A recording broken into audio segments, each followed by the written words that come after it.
Hello, welcome to Distress Tolerance Session 1. So these videos have been made to focus purely on the DBT skills that are being taught, and they use Marsha Linehan's DBT skills modules, handouts and worksheets. So for this particular session you need handouts 1 to 4 and handouts 6 to 6C, worksheets 1 to 1B, which will be used throughout this module anyway, and worksheets 2 and 2A, 4 and 4A. So just pause the video and get those handouts and worksheets now before we start.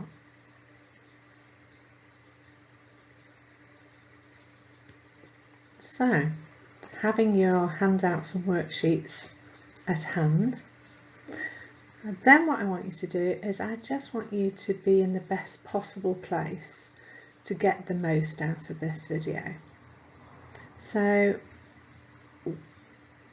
this is about finding ways to orientate your attention to what's being said, and you've got a much better chance of doing that if you are feeling calmer in yourself and more centered.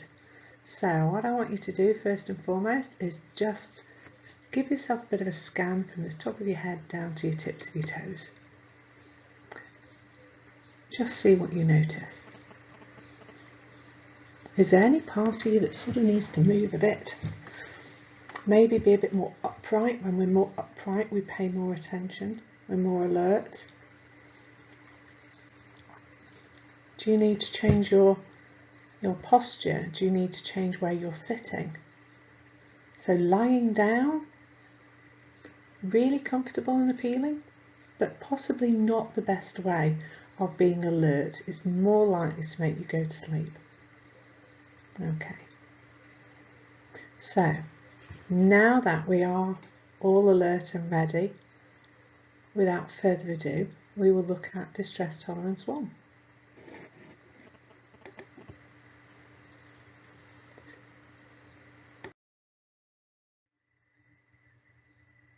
So, when to use distress tolerance skills. Now, what I want you to do is I just want you to watch this video of this roller coaster. Not for long enough that it makes you feel ill, but for just long enough that you get a sensation, you notice some feelings about what's happening for you. Now, most people, unless they are what they call adrenaline junkies, when they're on a roller coaster, there is a point where they really want to get off, isn't there? And there's usually a build-up before that. So as you're watching the roller coaster, I just want you to pay attention to what you're noticing.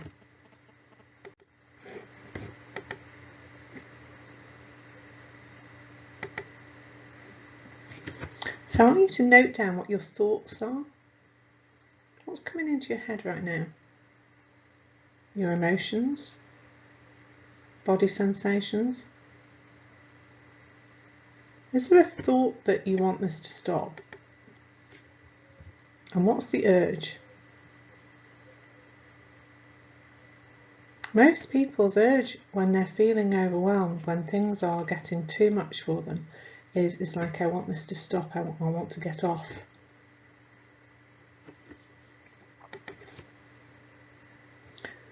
Except that if you were able to access wise mind at this place, wise mind would tell you it's really not a good idea to get off this roller coaster right now. It would be much, much better to wait until it stopped. And that's why they have all these harnesses in roller coasters. Because not only does it keep people safe, but it keeps them from leaping off when it becomes too much. So what we're going to look at is those times when life feels so overwhelming, when emotions feel so intense and so high, that you need something immediately to hand to just take the edge off, to let you survive that moment.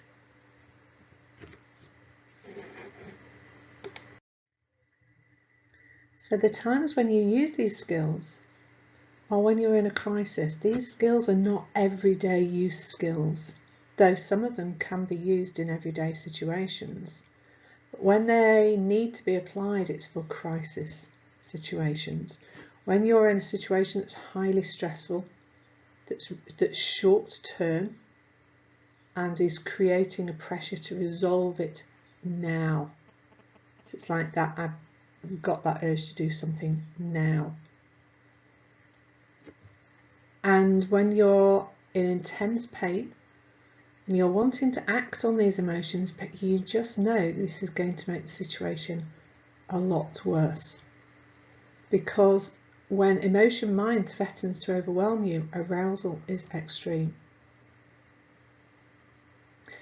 So what we want to do with these skills is we want to take the edge off, so it allows you to ride out what is ever happening at that particular time, or take the edge off your emotions so that you are able to regulate them and do some problem solving. I think what's really important to say here is that emotions are really useful for us. They are what makes us so incredibly effective as human beings. We're not aiming to get rid of emotions.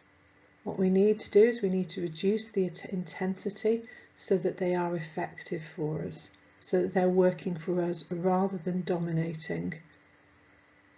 You want to be in charge of your emotions, not have your emotions in charge of you. Okay, so the goals of distress tolerance.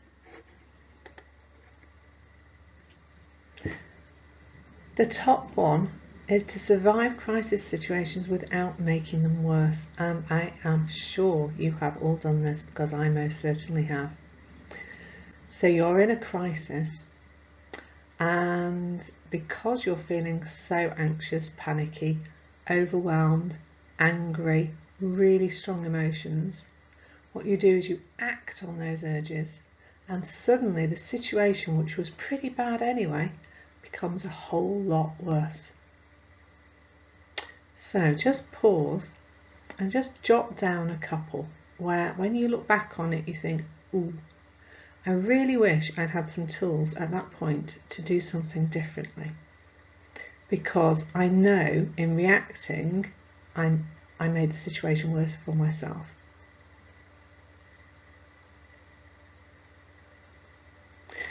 And then I'm going to give you a few scenarios. Okay, so I want you to imagine that you're at the bus stop waiting for the bus, which is usually always on time, not a problem, you so know what's coming, don't you? And you wait and you wait and wait, and that bus doesn't come. And on other days this might not be so much of a problem, but on this particular day you've got to get to a really important appointment that you have been waiting for a very long time. And as you're stood at that bus stop, that anxiety is getting greater and greater. There is nobody around at that time who can give you a lift to this appointment, and it's possible that the bus can come around the corner at any day, any time. I just want you to imagine what you're feeling. Maybe there's another situation when you come back to your car, you've left it in a car park, and you find that somebody's blocked you in. It's always guaranteed to get my emotions racing. Or you may come back to find out that you have illegally parked and been clamped. All of these situations are situations where it presents an immediate need to resolve a situation, doesn't it? But actually, in most of those, there's not much you can do about it. You are being completely blocked. And in those sort of situations where we're being blocked and we're not able to do something immediately about it, it's when our emotions tend to go from 0 to 100 really quite quickly. And it's those sort of situations where we really, really need these distress tolerance skills so that we are able to access our wise mind and be effective so that we don't make these situations worse. Might be also times when we just feel completely and utterly overwhelmed. So I want you to imagine perhaps, somebody who's come back to their home and found that actually there's been a fire. There's debris everywhere. There's no way of dealing with the situation. Friend puts them up overnight. But when they come back the next day, and it's always so much harder, isn't it, when you come back the next day to face something, they realise that actually they have got to start doing a lot of clearing up and organising. Now, for anybody, clearing up and organising a premises that has had a fire in it can feel really overwhelming. But you need to be able to do something with that, because otherwise that your home is going to stay looking like a burnt out shell. In that sort of situation, you need some skills to be able to take the edge off that intensity, have some skills of thinking about, okay, how am I going to approach this? And in order to do that, we need to get the emotions down slightly. Similarly, there might be something that's happened maybe at work or at college, uni, or it might be something that's happened with a member of the family, and there's actually nothing that you can do until the next day. Now, making it worse would be to act on some of those urges to do something destructive, or to be really ineffective in the evening and not get anything done, perhaps to snap at family or friends. Actually, you need some skills where you can learn to tolerate the distress that you're having at that moment, which is an understandable distress, but is not a good distress to act upon. So with distress tolerance skills, what we're aiming to do is we're aiming to survive these crisis situations without making them worse. What we're also wanting to do is we're also wanting to train ourselves to accept reality as it is. And that is such a tough one, isn't it? But actually what that does is it replaces suffering and being stuck with ordinary pain that we can learn to manage, and being able to move forward, to have choices about what we do. It allows us to bring ourselves in control, allows us to have some mastery over our own desires, urges and intense emotions, which in that way means that we become free. We become more powerful in ourselves because we have more control over ourselves. So then I want you to just pause and think for you in your life, perhaps over even in the last couple of months. What reasons would you have for tolerating distress? What would be the good reasons that you would like about having more control over your emotions, particularly when they go from 0 to 100? So just jot a few things down about what other reasons might there be for tolerating distress.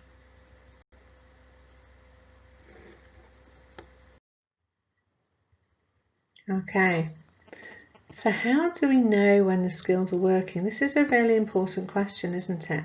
Because quite often when we are looking at trying out a new skill or a different way of doing it, for one thing, our brains aren't terribly keen on that anyway, because they're used to going down the same path over and over and over again. And particularly when we're highly emotional, we're completely in emotion mind, our brain is searching for the immediate solution to relieve that. And so it tends to leap onto something that seems the simplest, and then it just goes down that path relentlessly. So trying to get your brain to do something different is going to take some time. It's also going to take some practice. And we need to have really realistic expectations about what we're trying to achieve here. And sometimes having very high expectations about results can stop us practicing the skills that we need to actually get those amazing results. So how do you know when these skills are working? Okay, well, when time passes and you haven't done anything to make this worse, the skills are working. And this is true even if you don't feel better. So it is a yay, a win, when you have been in a crisis situation and you have not made it worse. Because let's face it, it could get so much worse, couldn't it? We could really hammer home how much worse this could be. So for instance, maybe you're at a, I don't know, outdoor event, concert, play, something like that. Maybe it's just in the park. And a guy pushes past you to get a better seat from you. And let's imagine you're either with some friends and their kids, or you're with family. Now, anybody is likely to feel some level of irritation and annoyance in that situation. You may go from 0 to 100. You may want to react immediately. It might be really satisfying to want to shout lots of really rude words at him. You might have a strong urge to attack him. However, if you did those things, the consequences would be that A, you might find yourself getting arrested. B, you are going to dramatically affect those people around you. Or C, it's going to interrupt your enjoyment of whatever it is you're watching or listening to. It will disrupt it in some way. I mean, obviously, if you're arrested, you won't be able to watch it at all. So in that situation where it's not nice, you then go and make it worse, and we've all done those things, haven't we? And there are more extreme examples I'm pretty sure that you can think of. So our aim with the goals is to make sure we don't make this crisis situation worse. So you know it's working when it hasn't got worse. You know it's working when you start to feel more able to tolerate the problem whilst using your other skills. And to figure this out, it can be really useful to rate your level of distress. Okay, so if you think, okay, so right now on a scale of 0 to 100, what number am I on this scale when 0 is I can't tolerate this at all, and 100 is, although this is painful, I can definitely tolerate this. Where would you be on that scale? And then do some skills, and then see what number you're at that scale after that. This is a really effective way of testing out which skills work for you. Crisis survival skills might help you feel better, in which case you know that you're starting to regulate your emotions. However, and that's great if that is the case, actually what we're trying to do here is focus on surviving the crisis. So your focus with the distress tolerance skills is to survive the crisis. Anything else is a bit of a bonus.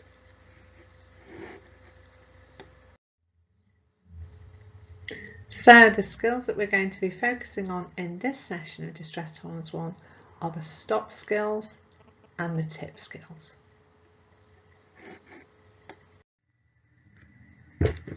So stop. This is like the go-to skill. This skill is essential. It is your first port of call.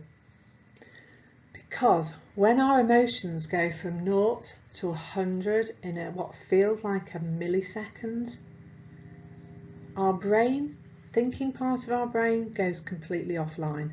It stops thinking. When we are completely in emotional mind, we are responding to automatic, involuntary urges that allow ourselves to survive when we were in the caves fighting dinosaurs, but are not so useful for everyday situations.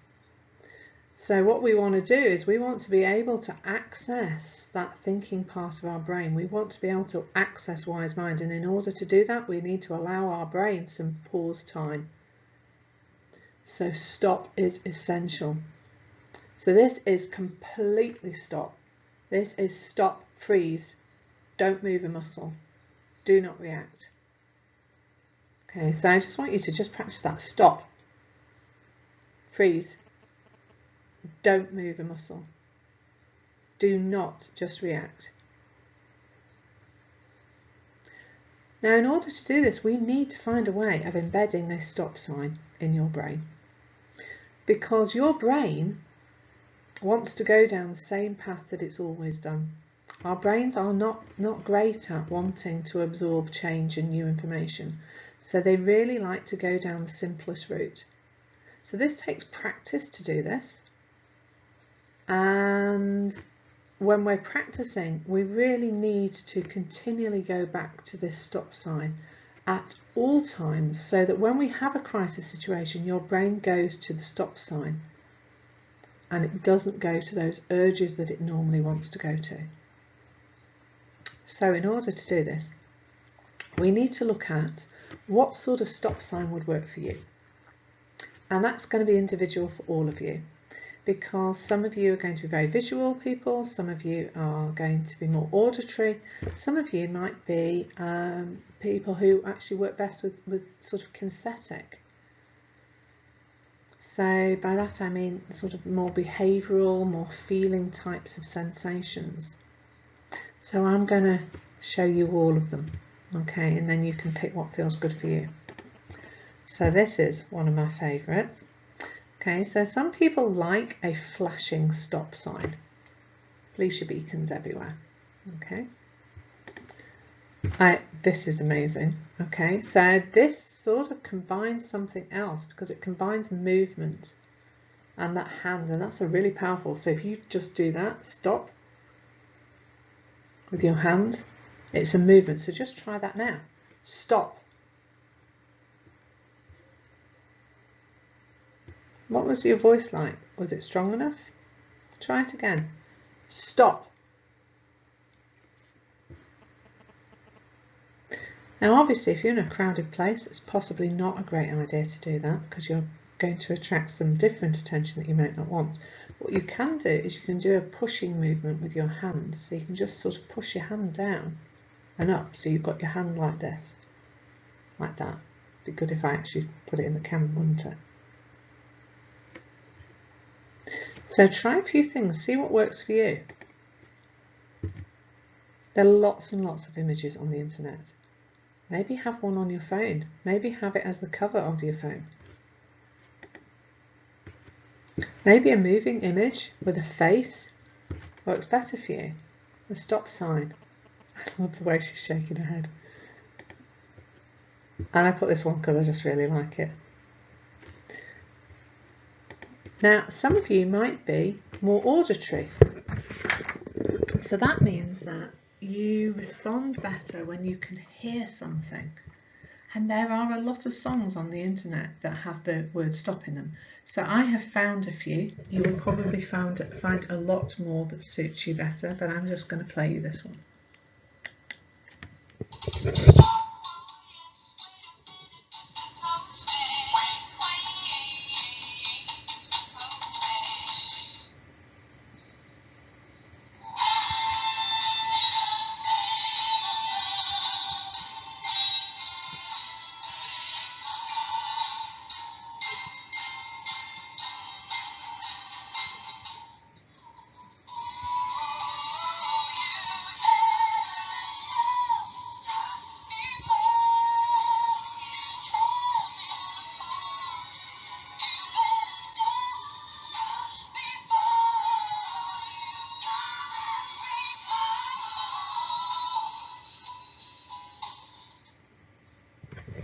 Okay, what did you think? If you want a bit of a giggle, the Carpenter's Stop Mr. Postman video is really funny. Only because it's very, very old and some really, really bad acting in it. So if you want a giggle, do look that up. And I'm sure there's other songs that might appeal to you more. Be really careful when you're when you're listening to these, because on all of these songs the idea is that somebody else does the stopping. Well, do you know what? That's just, we have no control over that. We can't control whether somebody else stops or not. We need to sing it to ourselves. We're telling ourselves to stop. Okay. So what I want you to do is I just want you to pause and jot something down, or just spend a few moments thinking about, what is my personal stop sign? How can I make a sign really powerful for me that says stop? And then what we're going to do is we're going to go through how we do this. Okay, so the first we've covered, stop, do not just react. And then this bit's really important to follow. Take a step back, let go and take a deep breath. And sometimes I find that useful to actually do that physically. So I'm going to stand up here and I encourage you to do the same, okay? So what you're going to do is you're going to do stop, take a step back, breathe. So allow yourself a deep breath. Okay, so let's just try that again, okay? With your own personal stop sign. Stop. Do not just react. Freeze. Then take a step back. Let go. Take a deep breath. What that does is it allows you a pause button, and it stops your feelings from escalating.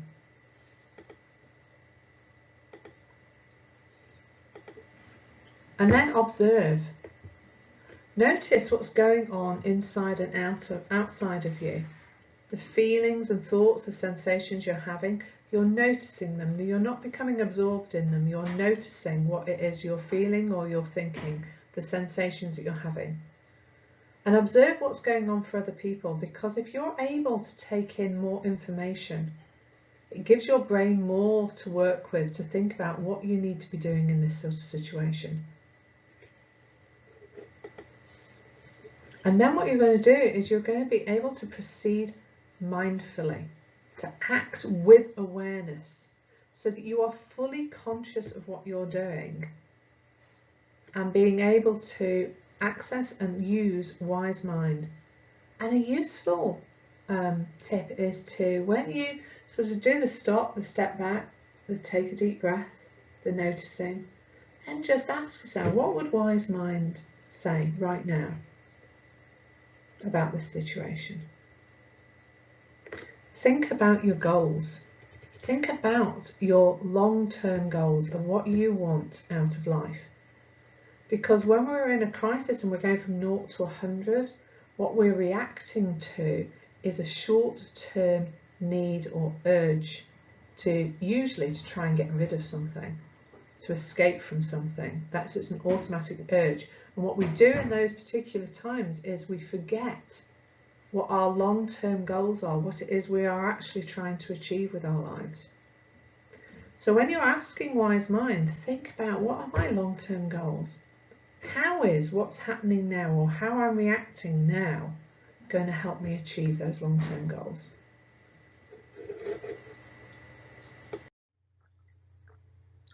So now we're going to look at the TIPP skills. And the TIPP skills stand for temperature, intense exercise, paced breathing, and paired muscle relaxation. And basically the TIPP skills focus on changing your body chemistry. And here's what's so amazing, is we spend all this time, don't we, analysing and trying to look at our thoughts and trying to find ways around things, and actually we can change how we feel by doing something different with our body. It can be as simple as that, and that's why I absolutely adore these skills.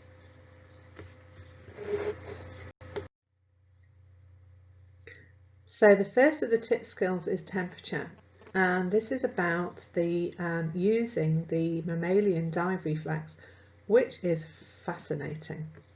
Okay, so this is best used when you are feeling really, really anxious or very, very angry, because those are really hot emotions that make our heart race, that cause us to feel completely overwhelmed by the intensity of that. Now, if you are in shock or you're feeling intensely sad, those are cold emotions.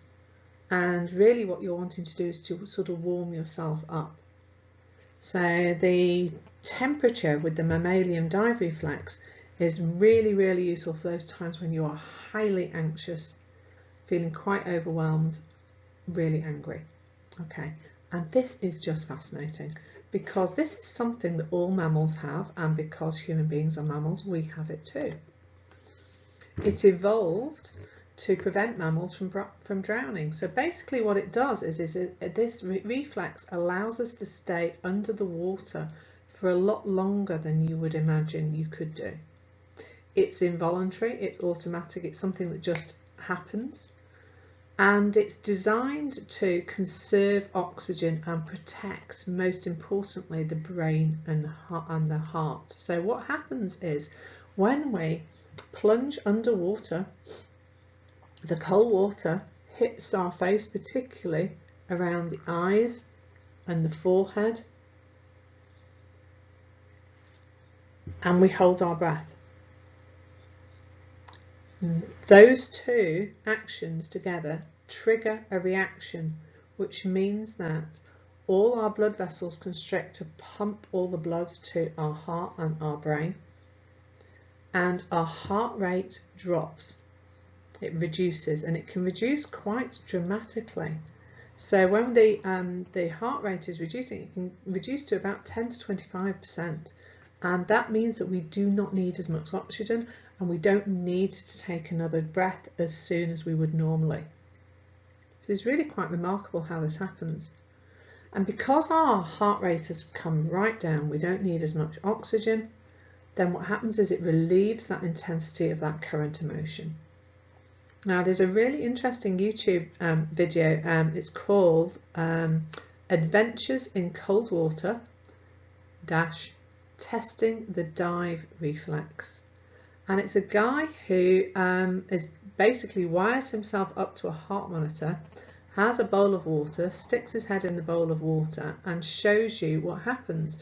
And I think what's really good about this is this is the first time what he's saying is, oh, I don't think that worked quite well for me because I wasn't prepared for it. And I didn't take a good breath in before I held my breath. So preparation for this is really, really important. So how do we do it? Okay, first of all, you need to prepare.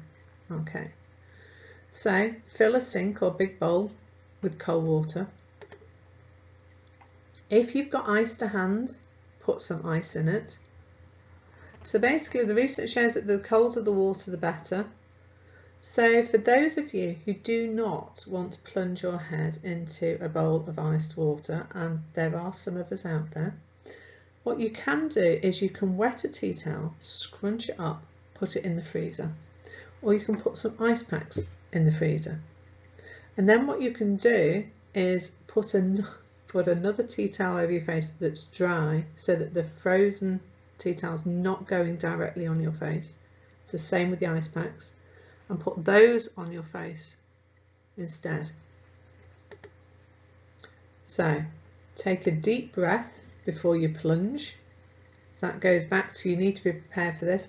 See, what you don't want to be doing is panicking when you're doing this. So you need to take a deep breath, prepare yourself, plunge, put your face in the water, or at least this part, for as long as you can.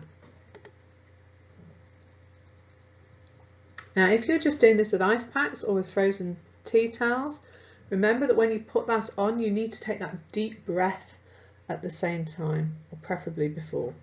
Okay, and then what you do is you repeat until you start to feel calmer, because what you will notice, certainly by watching that YouTube video, is that the second time he did it, his heart rate went down further. So it's about getting a guide of what's going to help. Now, the other thing that you can do quite simply is run cold water on your pulse points, particularly your wrists, back of your neck. All of those things will cool you right down. But this one will get your heart rate reducing, which is what's really, really useful in taking the edge off that level of intensity of emotion.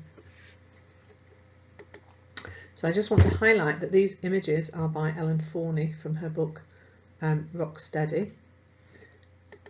I think she also has a Twitter account. And I also want to highlight as well that if you do have a heart risk, or if you have an allergy to cold or water, don't attempt this unless you've spoken to your GP. Okay. For the rest of you who don't have those risks, happy plunging. Okay, so the next tip skill is intense exercise. And I never thought I'd hear myself saying this, but it is amazing.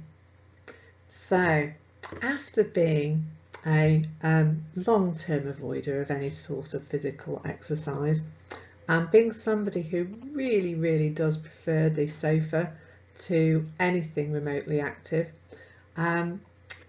I've been doing some research and I've been doing some exercising, and it is amazing.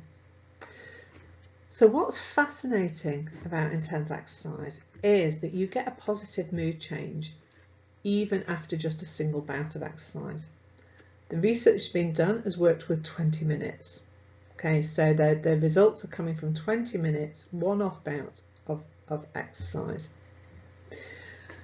What's also interesting is the research also shows that regular exercise, 20 minutes, ideally daily, but you know, if you can't do daily, do 3 or 4 times a week, 20 minutes.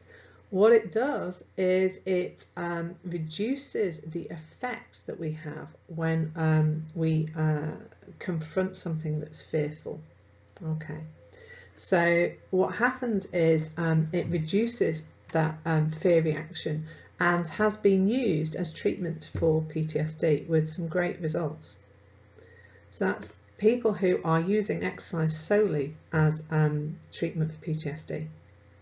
So exercise is really quite amazing. It does something quite incredible to our brains, and ideally what you're looking to do is you're looking to get an aerobic exercise. So you're looking to get your heart rate up to about 55 to 70% of your heart rate for your age.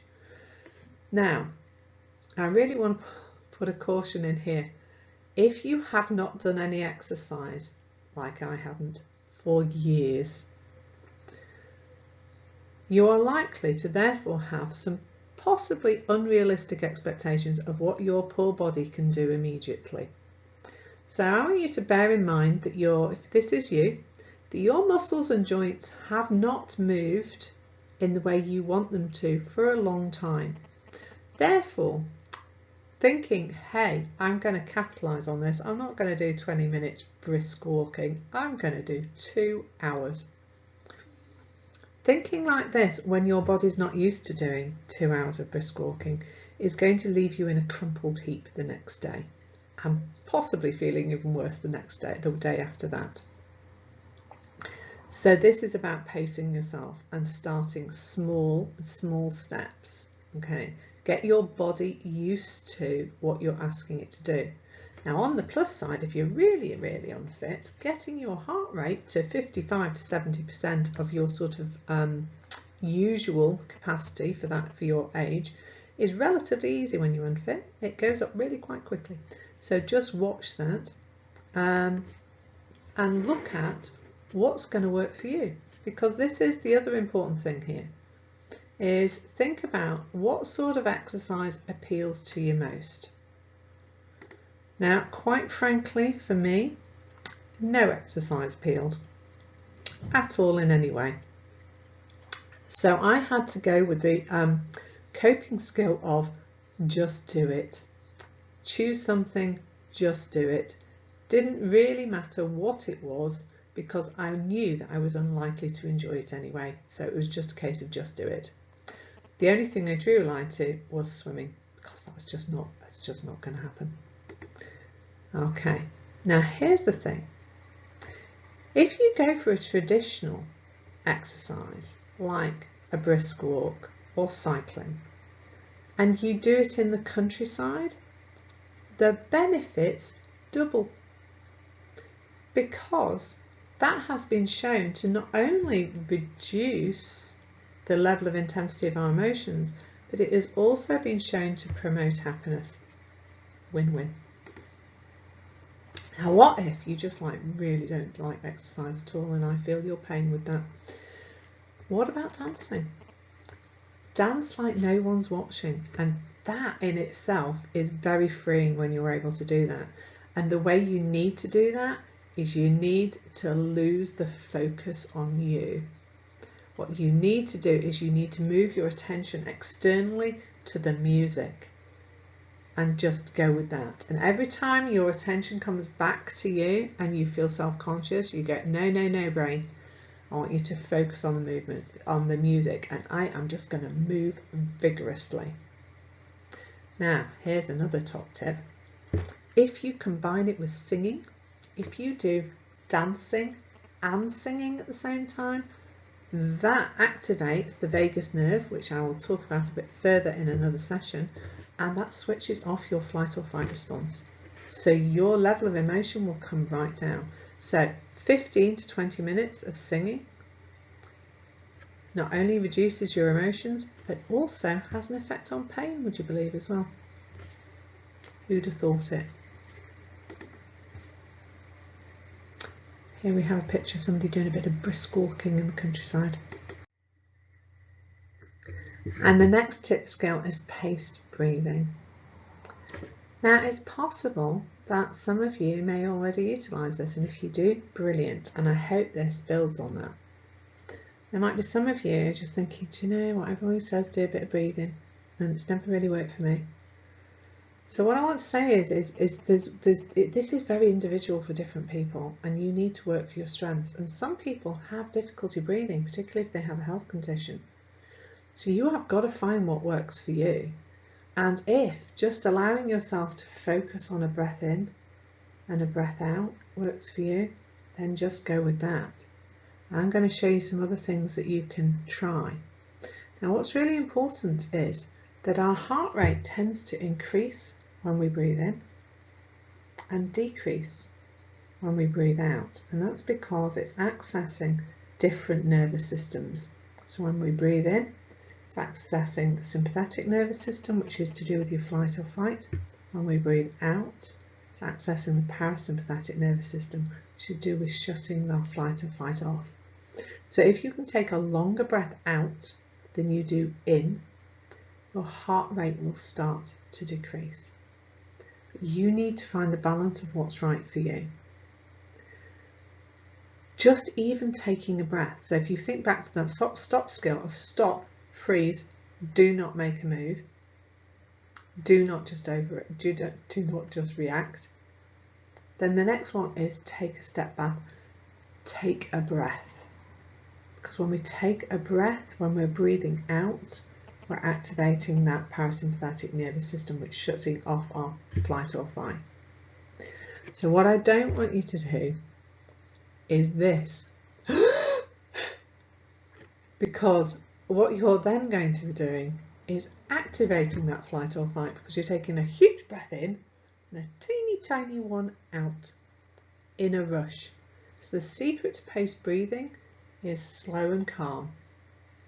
And there are lots of things on the internet that you can use to help you with this. So that's why I'm saying sort of work to your strengths, use visual, auditory and movement cues. Okay, so this one, it's quite a basic one. I thought we'd just do a few breaths with this. Okay, so if you get yourself comfortable, and then you're going to need to time this with the circlers when you take your breath in and when you take your breath out. Okay.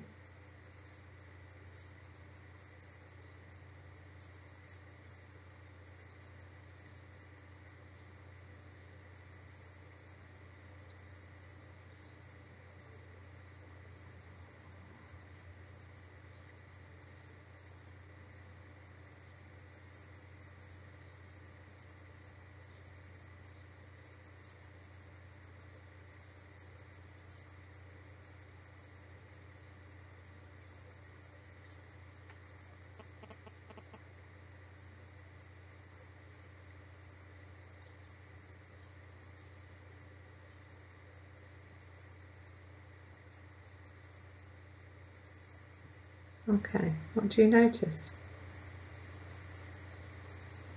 Let's try another one. Okay, So this next one is about breathing in, holding, and then breathing out for longer. So when you're trying this, you might find at first that you want to shorten the hold and you want to shorten the amount of time that you're doing a breath out, but ideally that breath out needs to be much longer than the breath in. Okay, so we're just going to try this one. Okay.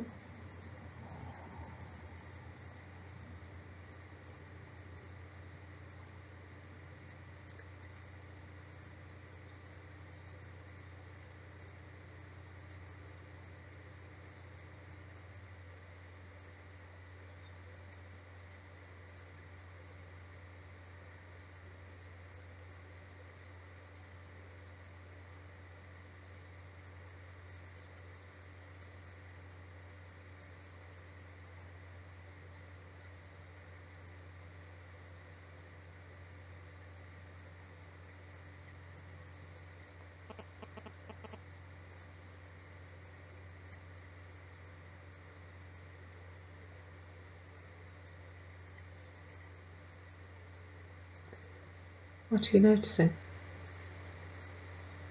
Jot a few notes down. Which ones work for you? Which ones aren't for you?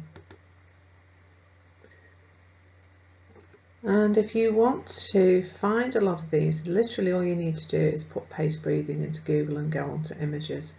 And there are lots and lots of different images that come up with different sort of demonstrations how to do this. You can use a static image, you can use a moving image. So the last one we're going to experiment with is this, because it really appeals to me and because it looks a bit fun. Okay, so the inhale obviously is when the balloon is going up. The exhale is when the ball is going back down again. Okay, let's just practice with this one.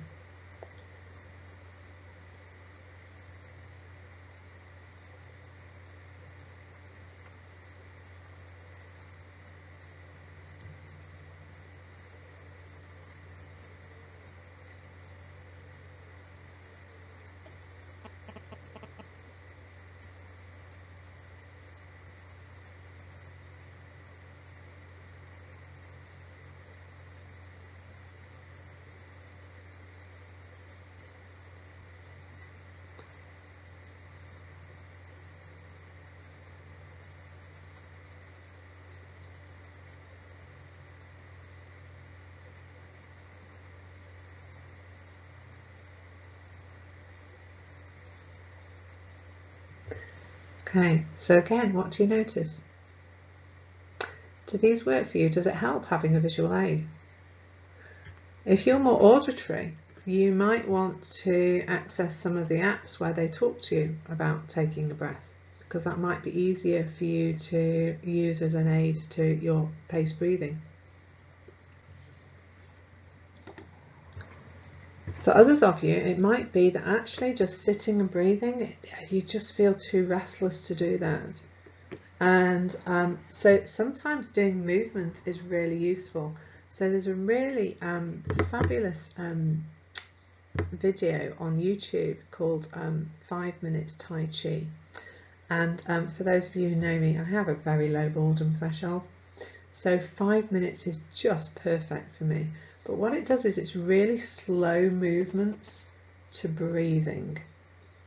And by doing that, it teaches you how to regulate your breathing. And what's amazing is the more you do this, the more you notice. And what's amazing is if you can become much more in tune with what your breathing's doing, then your breathing becoming faster or shallower is one of the first signs that you're entering into that 0 to 100. So if you can catch it and do some breathing, you will arrest, you will stop that reaction. So this is something that is worth practicing on a regular basis, several times a day. Even if you only do it for a few seconds, just keep practicing. So the movement here is a really interesting one. So you start with your hands on your shoulder And I can't remember which way you do the in-breath and which way you do the out-breath, but to be honest, I really don't think it matters as long as you move. And that's the beauty of Tai Chi as well. It doesn't really matter what the movements you are doing. There is no right and wrong with it. It's just about doing it slowly and breathing. Okay, so you're going to take an in-breath when you move your arms out, and an out-breath when you move your arms in. Okay, so let's try that.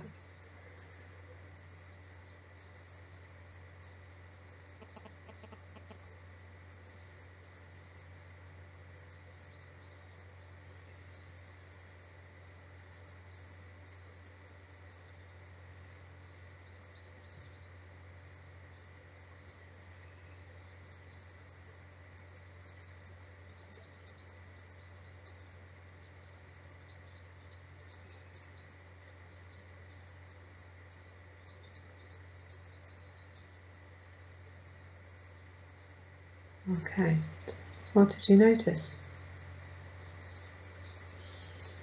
So, what I want you to do is I want you to jot down on a piece of paper which one are you going to experiment with? Which paced breathing exercise do you think might work best for you at this moment? And remember, this is all an experiment. So you're going to practice it and you're going to evaluate it. And it may be it needs tweaking a bit, or it may be that you find that actually there's a better way of doing it, a more effective way of doing it. This is all an experiment. You can't get this wrong, basically. Okay, so jot down which one you're going to try. And then look at how many times you're going to try this during the day. What do you need to do to make that happen? So putting reminders on your phone is great. Have a reminder pop up. I don't know, maybe 3 or 4 times a day. Breathe. And then stop what you're doing and breathe. Even if it's just for a few seconds. If you feel like it's just too hard to stop what you're doing, just notice your breath at that time. This is all about noticing and gaining awareness of what your body's doing and how we can get a better control over our emotions by using our bodies.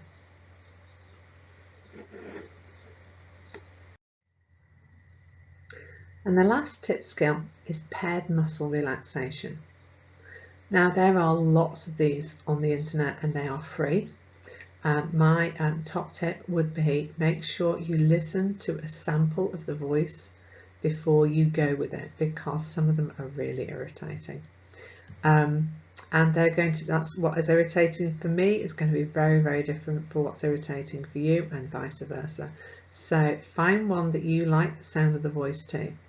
And they also go for different lengths. So if you're somebody who thinks, you know, I can only do 3 minutes, 3 minutes I could manage, go for a 3-minute one. 3 minutes is too long, go for a minute. If you're somebody who can do 20 minutes of paired muscle relaxation, amazing. The benefits, if you can do this daily, are incredible, because what it's going to do is it's going to teach your body how to relax itself. And when we have been on edge most of our lives and we are feeling tense all of the time, our bodies lose touch with how to relax. So you're basically teaching your body how to relax again. However, as a crisis skill, it does not need to be very long. Okay, so I'm going to run you through something that's quite short. Okay, so what I want you to do is I want you to get comfortable, preferably sitting. Okay, because if you're in crisis, it's unlikely you're going to be lying on your bed. But who knows? Okay, so what you're going to do is you're going to tense and release different muscle groups. Okay, so the first thing I want you to do is I want you to just feel sensation of your feet pressing on the floor. Just notice what that's like. And then allow yourself just to take a few restful breaths. So not while you're trying to force anything, but just noticing that you're taking a breath as if you're breathing from your stomach. And just breathing out slowly. Then tightly clench your toes, like you're really scrunching them up. and hold.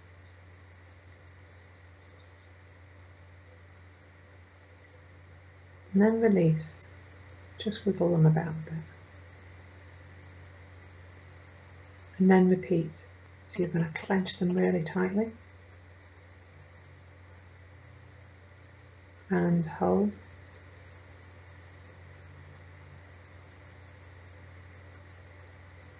And release. Twiddle them about a bit. Now I want you to stretch your legs out and pull your feet as if your toes are trying to touch your knees. So basically what you're doing is you're stretching out your legs, particularly your calves, and hold.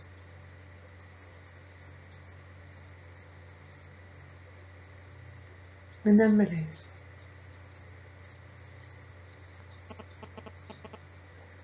And then repeat this. You're pulling your feet up as if your toes are trying to touch your knees. Like you can imagine an invisible line going between your big toe and your knee. You're just stretching your legs and your calf muscles.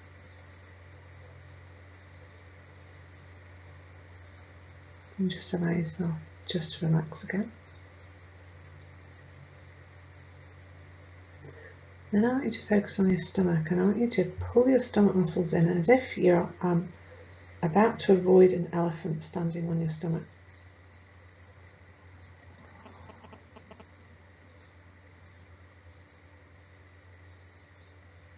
And release.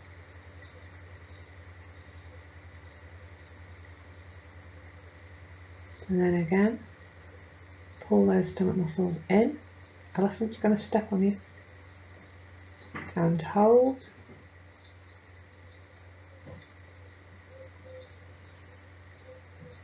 And then release. Then what we're going to do is we're going to move up to our upper body. So first of all, I want you to, your hands, I want you to imagine that you've got lemons in your hands. Okay, and you're going to squeeze them as hard as you possibly can. I've got my hands up here so you can see them. You don't need to put your hands up.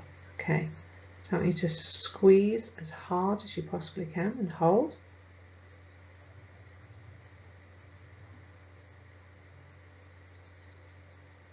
And then relax. And then you're going to repeat this. Squeeze and hold and relax. Then the next thing you're going to do is you're going to move your shoulders up as if you're trying to touch your ears. Okay? So you're going to hunch your shoulders as if you're touching your ears and hold.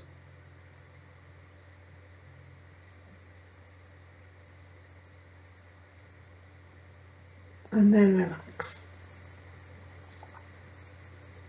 And again, bringing your shoulders up and hold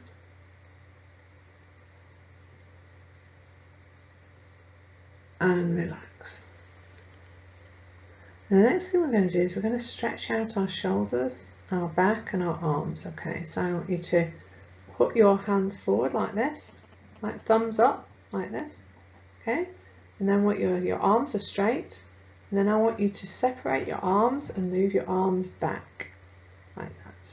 So only do this as far as is comfortable. Do not overstretch. Just feel that and hold. And then relax. Put your arms back. And then repeat. You're going to push out. Thumbs up. Move them apart. Hold. And just bring those arms back and rest in your lap. Okay. And the next thing I want you to do, which is going to feel a bit weird, is I want you to scrunch your face up. Okay, because we have muscles in our face too. So really scrunch.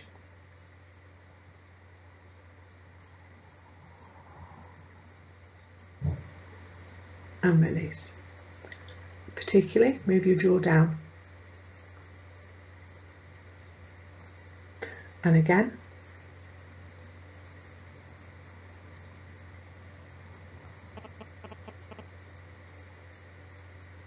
And release, move your jaw down. And then, deep breath in. Longer breath out.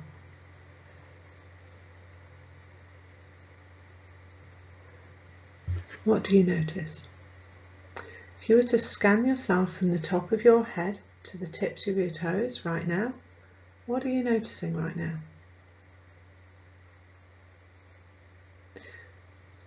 So, sometimes in a crisis, you don't have as long to do that. So what you might want to do is you just might want to incorporate, releases some tension just in that moment. So for me, it's moving my shoulders because I carry most of my tension in my shoulders. So it's just moving my shoulders around. And that in itself allows me to access that stop a lot easier. Okay. The more you can practice this, the better. Practice it when your emotions are not at 100, and then you're more likely to be able to utilize it when they do get to that. Okay.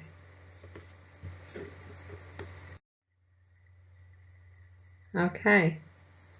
So this is our last slide, and our last slide is really, really important. This is about practice, practice, practice, deliberate practice. And as you will see from this slide, is we have to practice things several times before we manage to hit a bullseye. Because our brains aren't able to do things immediately.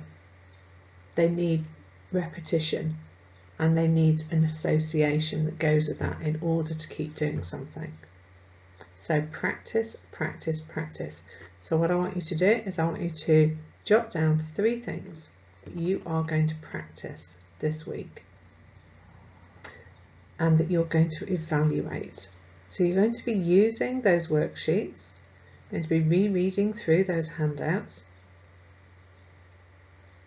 Which 3 things do you want to focus on this week to practice? Now when you've written those down, I want you to pick one, and I want you to imagine that you're going to start your practice. What might get in the way? What might be the blocks? What could you imagine might stop you from doing this, from practicing? Jot that down.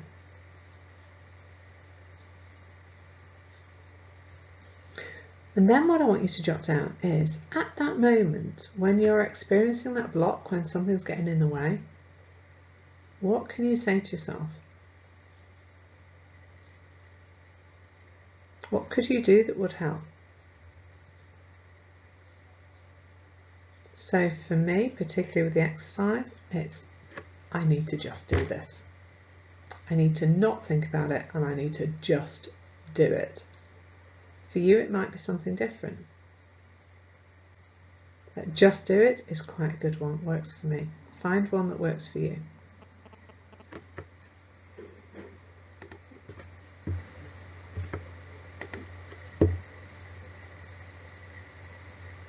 And remember, you can do it. It just takes practice.